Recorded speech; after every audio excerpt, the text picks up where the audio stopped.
And this story, of course, is all fresh in our minds. It was 10:45 our time in the evening of April 20th of last year in the Gulf. The Deepwater Horizon well exploded, then a firestorm. They couldn't put it out. They had 11 people killed, multiple injuries.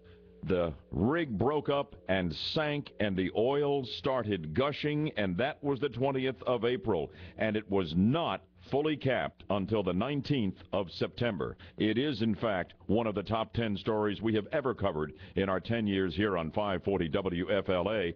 And obviously, it is a fresh memory for our very special guest, who was the governor of the state of Florida during the oil well crisis. Governor Charlie Crist, welcome to Bud Hedinger Live. Good morning. Bud, it's great to be with you. Good morning to you. And let me first say congratulations on the 10-year anniversary. That's quite a wonderful time, a hallmark, and you are to be congratulated on that. Well, thank you, sir. Thank you very much. Your recollections of receiving the news of what had happened in the Gulf and then dealing with the crisis as the oil moved menacingly toward the Florida beaches. But it was unbelievable. I can recall that when the news first hit, and we all watched it on television, saw this thing blow up. It was just, a catastrophic event. Hard to really estimate what the implications were going to be. And we didn't know at the outset, how long it would last, how difficult it would be, the economic impact that it would take not only on Florida, but obviously Alabama, Louisiana, Mississippi. But in addition, you just couldn't estimate what was going to transpire. I can recall a few days after I had received a call from the admiral that was overseeing the entire event at the time, and she was telling me that, what had happened, in fact, that this was going to be a difficult time, that they were on top of it, but they ran into a complication that the riser was not in good shape. And I said, Admiral, I don't know what that means, the riser is not in good shape. She said, well, basically that means that the pipe that goes down to the well is broken. And I said, well, that's not good news. and it was clear to me at that point in time that this thing was going to continue to spew day after day after day unless one of these top kills, or, they came up with so many different names for these attempts to stop the spill and to stop the oil from spewing from the bottom of the Gulf of Mexico. It was unbelievable, but it was an incredible effort by an awful lot of people. Well, I remember very clearly. Are you still with me, Governor? To protect our Florida. Yeah, I remember it. We thought at first it might just foul every single beach we've got, come around through the Keys and up the East Coast. Right. And as it turns out, for Florida, it was a panhandle event. And I remember you standing on the sugar white beaches of Pensacola saying how heartbreaking it was when all of a sudden the oil arrived there. I'm sure you recall it well. But I do. It was unbelievable. I mean, to see it, finally come on shore in Florida, it did break my heart. And to see that happen, to a place you love as much as I do this state, and most Floridians do, it's hard to take. But the good news is it was very limited. There wasn't that much that came to other parts of the state. Obviously, we all learned about the loop current and things like that, saying that, if it got into this current, that it could, in fact, as you just accurately stated, that it could come around the Florida Keys up to Palm Beach. And that was... Governor, have I lost you? Have we lost him? Oh, my goodness. I am so sorry. I hope that we get Governor Crist back on, even though it's 8:37 and he had to go at 8:39. I hope we can reinitiate the connection here.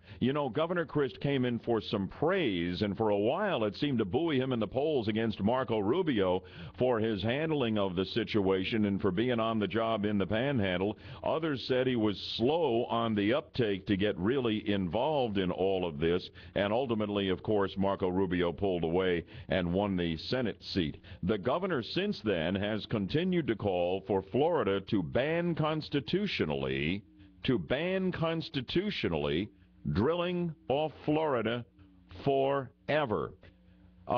Governor, thank you for coming back on. I have to ask you in closing, you need to go in 30 seconds. Do you still hold, in light of the situation in the Middle East and the instability in worldwide oil supplies, to your call for a constitutional ban on drilling here, or do we need to drill again for energy independence? We do not need to drill off Florida's coast. That would be the most ridiculous thing we could do to, again, put at risk our pristine beaches and our economy. You talk about a hurt and a hit to Florida's economy, have a bunch of oil wash up on the beach. No, Bud, I think it's the wrong way to go. We've got so much other oil in this country that we can utilize safely without risking our beautiful Florida. Why would we do it?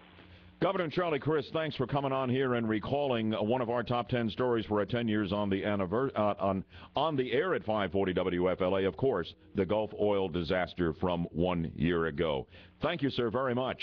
Bud, great to be with you, and again, congratulations to WFLA on your 10-year anniversary. Look forward to the 20th. Thank you very much. Appreciate that. You know, everybody always says what a gracious man Charlie Crist is, and believe me, he's come in for a lot of criticism from this microphone, but he truly is a gentleman, and I've never heard anyone suggest otherwise, and I really do appreciate him coming on the show, his demeanor, and his recollections about this so important a story as the oil disaster. Good of him to come on. He didn't have to do that. Also, I was hoping to have a little bit of time, and if we hadn't lost the connection there and struggled to get it back, I would have asked him about his new life as an attorney for John Morgan at Morgan & Morgan. You know, I half expect him to pop up in the commercials. I mean, you know, no disrespect, John, you know, but Charlie'd be the face man for you. That white hair and that tan? But at any rate, Governor Charlie Crist, with his recollections of the oil disaster, I have two questions for you. Just not all that often we can get Charlie Crist on the show. How do you think he did handling the oil disaster? He was praised by some. It helped him for a while in the race against Rubio. Others said he was slow getting engaged. And he called then, and he continues to call now, for the Florida Constitution to ban drilling off the state of Florida. I totally part company with him. I believe it can be done safely. I believe it needs to be done. I believe the moratorium from President Barack Obama for the next 7 years has got to be lifted for the Eastern Gulf, for Florida, for everywhere in this country, and that it is drill, baby, drill time. When you look at the Middle East in this situation, we need to fire all the guns we've got for energy independence. That's where I am. Boy, do I wish I had more time with the former governor on that. I hope you agree with me. Needs to be done. Now, I don't want to see oil rigs off the coast of Florida. You put them out over the horizon where you can't see them for the sake of the tourist industry. But this thing, I believe, in the Gulf was a fluke. We're not going to survive as a nation if we don't have control of our energy supplies. And for the foreseeable future, certainly for the rest of my lifetime and probably yours, trust me, windmills and sunshine ain't going to get it. President Obama may consider oil the fuel of the past, but it is not. It is the fuel of the present and the immediate future. 407-916-5400. On that, on the Crist interview, your phone calls welcome. 842 on BHL. Real-time traffic and weather together. Checking it on the twos for you.